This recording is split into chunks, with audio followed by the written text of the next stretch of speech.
Hey, welcome to Fascinating Frontiers, episode 60. Today is April 30th, 2026. Let's look at what's new across the frontiers of space and science. A Falcon Heavy is rolling toward the pad for its first launch in 18 months, while Europe prepares Ariane 6's second flight with 4 boosters.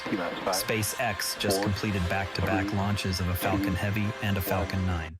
Both side boosters from the Heavy came back to Earth and landed safely at landing zones 2 and 40.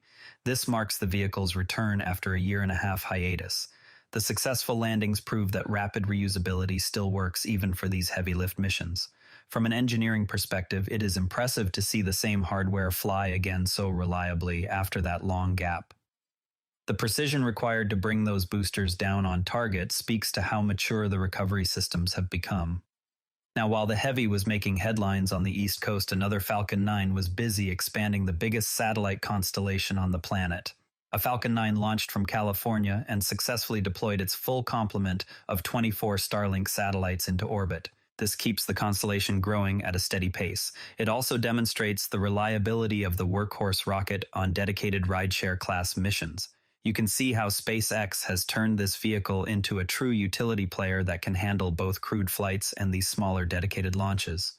Every new batch like this one strengthens the network that so many people now rely on for internet access from almost anywhere on Earth. Speaking of things headed toward the moon, one piece of SpaceX hardware has an unusual destination coming up in a few months. You know what is fascinating about this? An expended Falcon 9 upper stage is now on a trajectory that will cause it to strike the moon in August. The deliberate crash will happen at roughly 2.5 kilometers per second. That impact will release energy equivalent to a few hundred kilograms of TNT and send pressure waves rippling through solid rock. Seismometers placed by earlier landers will detect those waves from hundreds of kilometers away. Because we know the exact mass, speed, and impact angle, the event becomes a precisely calibrated probe of the moon's crust and mantle. The really wild part is that the moon rings like a bell for up to an hour after even a modest strike. It reveals layering we still do not fully understand. We can watch the flash from orbit measure the seismic coda from the surface and compare both to computer models. Yet one specific mystery refuses to yield. Why do some lunar impact sites show unexpectedly deep fracturing while others appear to heal far faster than rock physics predicts? That single unanswered detail sits at the heart of how the moon's interior has evolved over billions of years. From an artificial impact on the moon to a very real new rocket preparing to leave Earth, Europe is about to fly its most powerful launcher again.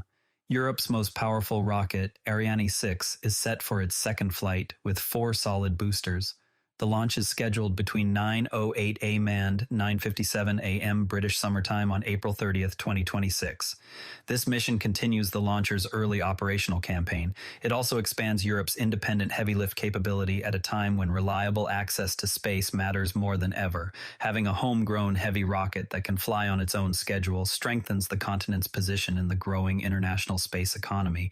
While new rockets grab the spotlight, a veteran astronaut with a unique medical background is getting ready for his first trip to orbit. Anil Menon, a former SpaceX flight surgeon and member of NASA's 2021 astronaut class, will make his first trip to space. His mission launches on July 14th. He will head to the International Space Station. His background in aerospace medicine brings unique operational insight to long-duration expeditions. Having a doctor astronaut who already understands the spacecraft systems from the operator side should prove valuable during what could be an extended stay. It is always reassuring when the crew includes someone who has lived and breathed the medical side of human spaceflight for years. From the human side of spaceflight, let us swing over to what you can actually see with your own eyes this month. This month, the Big and Little Dippers are riding high in the northern evening sky. All 5 bright planets are visible right now. The Eta Aquariid meteors from Halley's Comet are also active. Sky and Telescope has put together a complete backyard guide that helps observers make the most of these sights. Even if you only have a few minutes after dark, you can step outside, spot the dippers, trace the planets, and maybe catch a meteor or two. It is a great time to reconnect with the sky without any special equipment. While we are looking up, powerful telescopes are still revealing distant galaxies. NASA's Hubble Space Telescope imaged the luminous barred spiral galaxy IC486. The image was captured on April 13, 2026.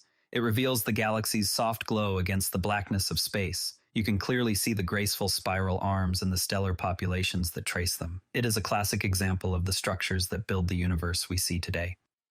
Every new Hubble portrait like this one reminds me how beautiful and orderly spiral galaxies can look from millions of light years away. From galaxies millions of light years away, we come back to our own cosmic neighborhood and a dramatic event from 1,000 years ago.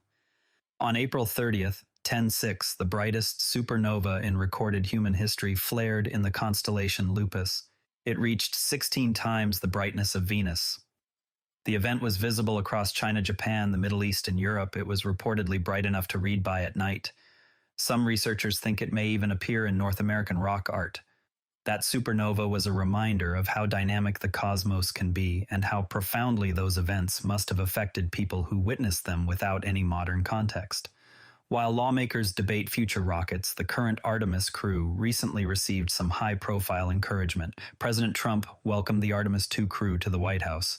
The event celebrated the upcoming crewed lunar flyby mission. It underscored continued high-level political support for NASA's return to the moon. Seeing the crew recognized at that level helps keep public attention focused on the mission that will send humans beyond low Earth orbit for the first time in decades.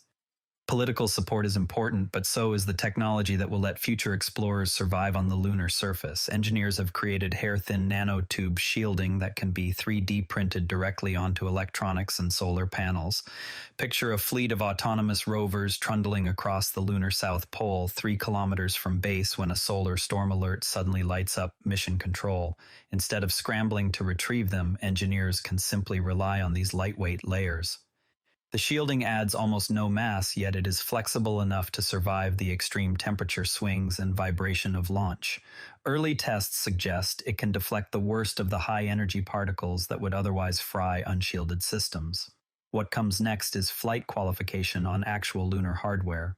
That could open the door to long-duration robotic missions in permanently shadowed regions. One question remains: how will these nanotube layers hold up after years of micrometeorite sandblasting and relentless UV exposure on the moon? Protecting hardware is one thing. Sometimes you have to cancel hardware entirely. The Canadian Space Agency terminated last year's contract with Spire Global to build a fleet of small satellites dedicated to monitoring wildfires. The decision ends one planned contribution to Canada's Earth observation capabilities. It is never easy to cancel a project, especially one aimed at something as important as wildfire tracking. Still, these kinds of adjustments happen as budgets and priorities shift across government space programs. On a brighter note, new materials and clever ideas are still moving forward at NASA. Al Nash from the Jet Propulsion Laboratory spoke on moving interesting ideas to selected Astra studies. The seminar took place on April 30th. It explored considerations for advancing early-stage astrophysics technology concepts. Hearing how JPL thinks about turning promising ideas into funded studies gives a glimpse into the careful filtering process that shapes future missions. While we push new tech, Earth itself keeps putting on quite a show. As winter gave way to spring, distinct cloud patterns formed textbook examples of various atmospheric phenomena over the Gulf of Alaska. Satellite imagery captured the transition and the dynamic weather system shaping Earth's high-latitude skies. The images are a beautiful reminder that even from orbit, our own planet can look every bit as dramatic as anything we see in deep space. Before we go, keep an eye on how that upcoming lunar impact in August unfolds, because the seismic data could reshape what we think we know about the moon's interior. That covers today's space and science news. Share this with a fellow space enthusiast if you found it interesting. I'm Patrick in Vancouver. See you tomorrow. And if you'd rather watch than listen, find us on YouTube at NARA Network. Links in the show notes. This podcast is curated by Patrick, but generated using AI voice synthesis of my voice using ElevenLabs. The primary reason to do this is I unfortunately don't have the time to be consistent with generating all the content and wanted to focus on creating consistent and regular episodes for all the themes that I enjoy, and I hope others do as well.